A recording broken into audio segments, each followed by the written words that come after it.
Hello நண்பா, நம்ம இந்த வீடியோல என்ன பார்க்க போனா எம்ஆல்டிடி எபிசோட் நம்பர் 83 தான் பார்க்க போறோம். அதுக்கு புதுசாக வந்துட்டீங்கன்னா மறக்காம லைக் பண்ணிட்டு சப்ஸ்கிரைப் பண்ணிட்டு பெல் ஐக்கான் கிளிக் பண்ணிக்கோங்க. இப்ப வீடியோவை பார்க்க ஆரம்பிக்கலாம். எபிசோட் ஸ்டார்டிங்ல அந்த ஃபேரி கேட்டுக்கு போனதுக்கு அப்புறம் நம்ம ஹீரோ என்ன கேட்கிறானா, இவங்க இதை எப்படி பில்ட் பண்ணிருப்பாங்க? அதுக்கு இவங்க என்ன சொல்றாங்க, இதுக்கு ஒரு முக்கியமான ஒரு ஆல்டம் பில்ட் பண்ணாங்க. அவங்கள பத்தி டீட்டெயில்ஸ் எதுவுமே தெரியல, ஆனா இது ரொம்ப கஷ்டப்பட்டு கிரியேட் பண்ணாங்க. நான் கேள்விப்பட்டிருக்கேன். இந்த இடத்துல பெரிய பெரிய எல்டர்ஸ் எல்லாம் வந்திருக்காங்க. இந்த இடத்துல ஸ்பெல்ஸ் இருக்கு, தேவையில்லாம எவனா உள்ள பொண்ணு செஞ்சிருவானுங்கிற மாதிரி சொல்லிட்டு இருக்காங்க. அதை கேட்டு நம்ம ஹீரோவும் ஓகே ஓகே புரியுது, இவரை கஷ்டப்பட்டு பில்ட் பண்றதுக்கு ரொம்ப நாள் எடுத்திருப்பாங்க. இந்த இடத்துக்கு நம்ம எதுக்கு வந்திருக்கோங்கிற மாதிரி கேட்கலாம். உனக்கு ஒரு இடத்த கட்டத்துக்கு தான் வந்தேன். அதாவது டிராகன் கேர்ள்ஸ் எல்லாருமே நாங்க இங்கதான் இருப்போம், பக்கத்துல இருக்கு. அதே சமயத்துல நம்ம அடிக்கடி மீட் பண்ணிக்கலாம். அதே விஷயத்துல உனக்கு ஒண்ணு சொல்லணும், உனக்கான மவுண்டெயின்ஸும் இங்கதான் இருக்கு. அதுக்கான பேர் நீண்டா வைக்கணும், ஏன்னா நீ ப்ரைடா வந்ததுனால உனக்கு இது கிஃப்ட் பண்ணிக்காங்கிற மாதிரி சொல்றாங்க. அதை கேட்டதுக்கு அப்புறம் நம்ம ஹீரோ என்ன சொல்றான்னா, 10 வருஷம் சேலஞ்ச் இருக்குல்ல, அதுக்கேற்ற மாதிரி இதுக்கு ஒரு நல்ல பேர் வைக்கணும்னு நினைக்கிறேங்கிற மாதிரி சொல்லிட்டு இருக்கான். அதுக்கு நம்ம ஹீரோயின் அப்பா இவனுங்க கடுப்பேற்றானுங்கிற மாதிரி சொல்லிட்டு இருக்கான். அப்ப நம்ம ஹீரோ என்ன சொல்றா, இதுக்கு நான் என்ன பேர் வைக்கலாம்? நான் 10 வருஷத்துக்கு அப்புறம் உயிரோடு இருப்பேன்னு எனக்கு நம்பிக்கை இருக்கு, ஆனா மற்றவனுக்குலாம் இல்லைல்ல. அதனால இன்னும் 9 வருஷம் தான் பேலன்ஸ் இருக்கு. என்ன ஒரு ரிவெஞ்சுக்கு நான் ஒரு நல்ல பேரா இந்த மவுண்டெயினுக்கு வைக்கிறேன். நான் திரும்பி அந்த 10 வருஷம் கழிச்சு வந்ததுக்கு அப்புறம் இந்த மவுண்டெயின் நினைச்சு எல்லாருமே ஆச்சரியப்படுவாங்க. அப்படியே ஒரு பேர் வைக்கிறேங்கிற மாதிரி சொல்லிட்டு ரிவெஞ்ச் ஆஃப் 10 இயர்ஸ் ரீஇன்கார்னேஷன்ங்கிற மாதிரி சொல்லிட்டு அங்க ஒரு பேரை வைக்கிறான் நம்ம ஹீரோ. அதாவது இந்த மவுண்டெயின்ல ஒரு பாட்டை நம்ம ஹீரோக்கு ஒதுக்கி வச்சிருக்காங்கப்பா.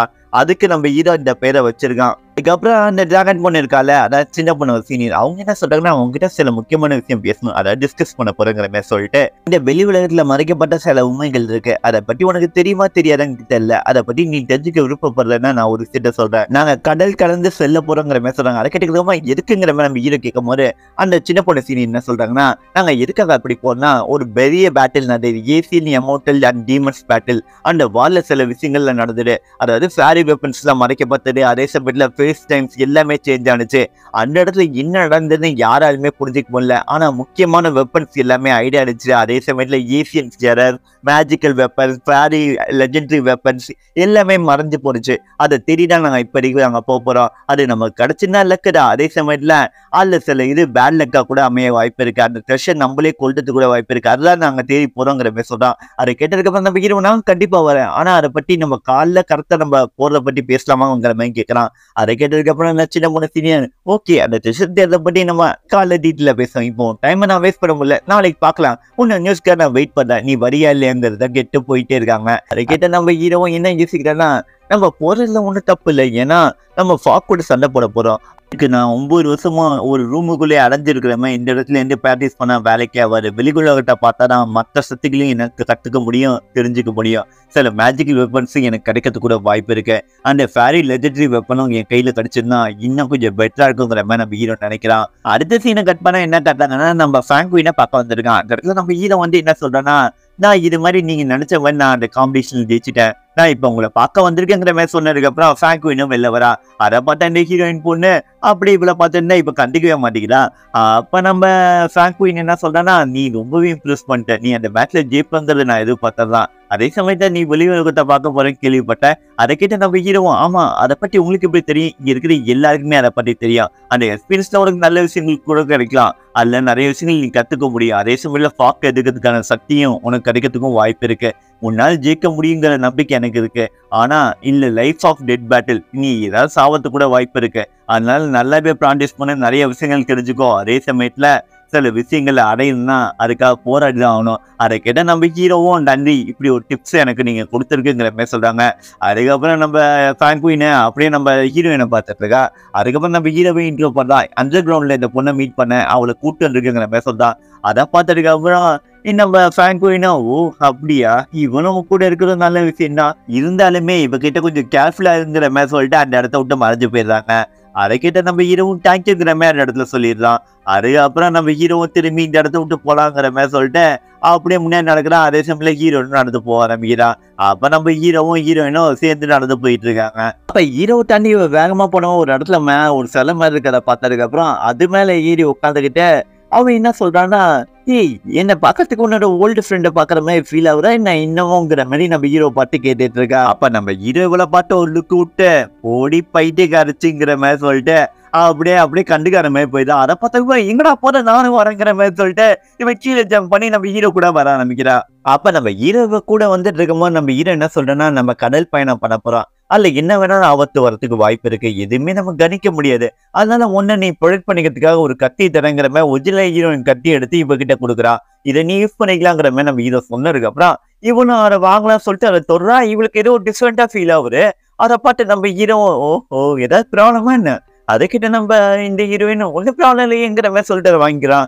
அப்ப நம்ம ஹீரோவும் நான் நினைச்சது கரெக்ட் தான், இவளுக்கும் ஹீரோய்க்கு ஏதோ ஒரு சம்மந்தம் இருக்குங்கிற மாதிரி நினைக்கிறான். இப்ப உள்ள இருக்கிறாங்க என்ன சொல்றேன்னா, நீ நினைக்கிறது ரைட் தான், ஏன்னா பிரின்சஸ் ஆஞ்சிக்கு இவளுக்கு ஏதோ ஒரு தொடர்பு இருக்கு, அது ரொம்பவே க்ளோஸா தான் இருக்கு, அது என்னன்னு என்னாலையும் புரிஞ்சுக்க முடியலங்கிற மாதிரி நம்ம டிராகன் சொல்லிட்டு இருக்கான். அதுக்கப்புறம் இவங்க 2 பேரும் நடந்து போக ஆரம்பிக்கிறாங்க. அதுக்கப்புறமா என்ன காட்டுறாங்கன்னா, ஒரு ஹிஸ்டாரிக்கல் ஸ்டோரி நமக்கு எக்ஸ்பிளைன் பண்ணதுக்காக காட்டிட்டு இருக்காங்க. அப்ப என்ன சொல்றாங்கன்னா, ஒரு பயங்கரமான வெடிக்கல் வானரசேனை வந்து விழுந்துரு, அந்த இடத்துல என்ன நடந்ததுன்னு யாருக்குமே புரியல, அது ஒரு ஐலாண்ட் மாதிரி இருந்தது. அந்த இடத்துல விழுந்ததுக்கு அப்புறம் ஒரு பயங்கரமான ஃப்ளேம் கிரியேட் ஆனிச்சு. சில டீமன்ஸ் அந்த இடத்துக்குள்ள வந்தாங்க, சில கல்டிவேஷனும் அந்த இடத்துக்குள்ள வந்தாங்க. அவங்க எல்லாருமே அந்த இடத்துல என்ன இருக்கு மர்மம் இருக்குன்னு கண்டுபிடிக்கிறதுக்காக போயிருந்தாங்க. அதே சமயத்துல டாய் செட்டான நம்மளோட செட்ல இருந்து ஒரு 100 டிசபிள்ஸ் இன்வெஸ்டிகேஷன் பண்றதுக்காக அந்த இடத்துக்கு போறாங்க. ஆனா போன யாருமே இன்ன வரையும் திரும்பி வரல. நம்ம டாய் செட்ல இருக்கிற 100 டிசபிள்ஸும் அப்படியே வேனிஷ் ஆன மாதிரி இருந்தாங்க.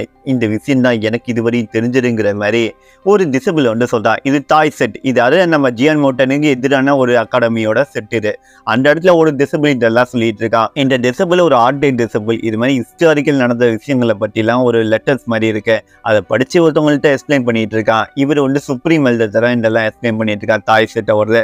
அப்ப அவன் என்ன சொல்றான்னா, இது இவ்வளவுதான் எனக்கு தெரிஞ்ச வழியும் நம்ம ஹிஸ்டாரிக்கல்ல நோட் பண்ணது, அதை மட்டும் நான் உங்கள்கிட்ட நான் சொல்றேன். ஆனா மிஸ்டியான ஒரு விஷயம் என்னன்னா, ஒரு மிஸ்டி ஸ்டோன்ஸை ஒருத்த வந்து கேப்சர் பண்ணதாகவும் அது ஒருத்தவங்களோட ஹீலிங் எபிலிட்டி அதிகப்படுத்துறதாகவும் இருந்தது. ஆனா அதை பத்தி யாருக்குமே இன்னும் தெரியல அப்படிங்கிற மாதிரி சொல்லிட்டு அந்த ஹிஸ்டாரிக்கல் புக்கை வந்து அப்படியே அந்த சுப்ரீம் எல்டர்ட்ட ட்ரான்ஸ்ஃபர் பண்ணான். இது டாய் செட்டோட சுப்ரீம் எல்டர். இங்க இருக்க ஆர்டன்ஸ் எல்லாருமே இதை பத்தி படிச்சுட்டோம் சார், இது எதுக்கு திரும்பி என்ன படிக்க சொன்னீங்கிற மாதிரி கேட்கறான். அப்ப டாய் செட்டோட சுப்ரீம் எல்டர் திரும்பிட்டு, உனக்கு கன்ஃபார்மா தெரியுமா அந்த ஹீலிங் ஃபேக்டரை ஒருத்தர் யூஸ் பண்ணி ஹிஸ்டாரிக்கல் பவர்ஸ் கிரியேட் பண்ணா அந்த இடத்துல தப்பிச்ச ஒருத்தர் இருக்காங்கிறது.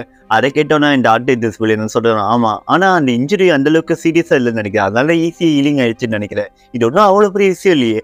அதை கேட்டால் இந்த சுப்ரீம் எல்டர் என்ன சொல்றாங்கன்னா, சவுத் சி அந்த இடத்துக்கு நம்ம ஆட்களை அனுப்பி வச்சோம், அதை பற்றிலாம் உனக்கு இந்த அளவுக்கு கிளியரா இருக்கிற ஹிஸ்டாரிக்கல் இதை வச்சு நீ புரிஞ்சிருப்பியா? ஆமா கண்டிப்பா புரிஞ்சிருக்கேங்கிற மாதிரி இந்த ஆர்டிஸ்ட் சொல்லிட்டு இருக்கும் போது, ஆனா ஒரு விஷயம் தான் எனக்கு இன்னும் புரியல, நம்ம ஆட்களை இன்னும் இருக்கு அனுப்பிக்கிட்டே இருக்கீங்க அந்த இடத்துல இன்வெஸ்டிகேஷன் பண்றதுக்குங்கிற மாதிரி இந்த ஆர்டிஸ்ட் ஒரு கேள்வி மாதிரி கேட்கறான். அதுவும் இல்லாம அதுக்கு நமக்கு சம்மந்தம் இல்லாத இடமாச்சு.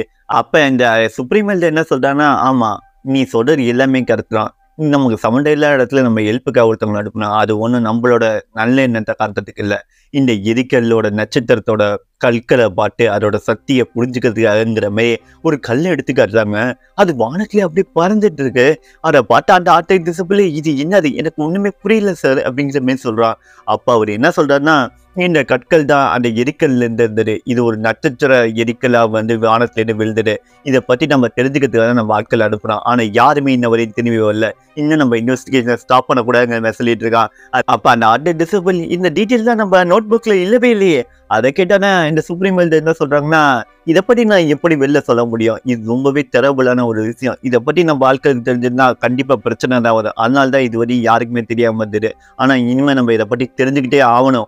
இதோட இந்த எபிசோட் முடிஞ்சது. இப்போ ஓரளவுக்கு டீட்டெயிலா புரிஞ்சிருக்குன்னு நினைக்கிறேன். அதாவது அந்த எரிக்கல் விழுந்ததுக்கு அப்புறம் தான் அந்த போரும் ஸ்டார்ட் ஆனிச்சு, இதுக்கு சண்டை போட்டோன்னே தெரியாம சில பேர் உயிரும் விட்டுருக்காங்க. இதை பத்தி யாருக்குமே டீட்டெயிலா எந்த ஒரு விஷயமும் தெரிஞ்சிருக்காது, ஏன்னா போன யாருமே உயிரை திரும்பி வரல, ஆனா அந்த ஒருத்தன் வந்ததுக்கு அப்புறமா அவன் ஐட்டாவே இருந்திருக்கான், அதனாலதான் இந்த டீட்டெயில்ஸ் எதுவுமே தெரியாம அரைக்குறையா தெரிஞ்சு வச்சிருக்காங்க டாய் செட்ஸ் தான். இது மாதிரி இடத்துக்கு தான் நம்ம ஹீரோவும் போறோம். அதுக்கப்புறம் என்ன நடக்க போது எல்லாமே நம்ம அடுத்த எபிசோட்ல பார்ப்போம். அதை பக்கத்துக்கு மறக்காம லைக் பண்ணிட்டு சப்ஸ்கிரைப் பண்ணிட்டு பெல் ஐக்கான் கிளிக் பண்ணிக்கோங்க. இது உங்கள் ஏஜே வாய்ஸ் ஓவர்.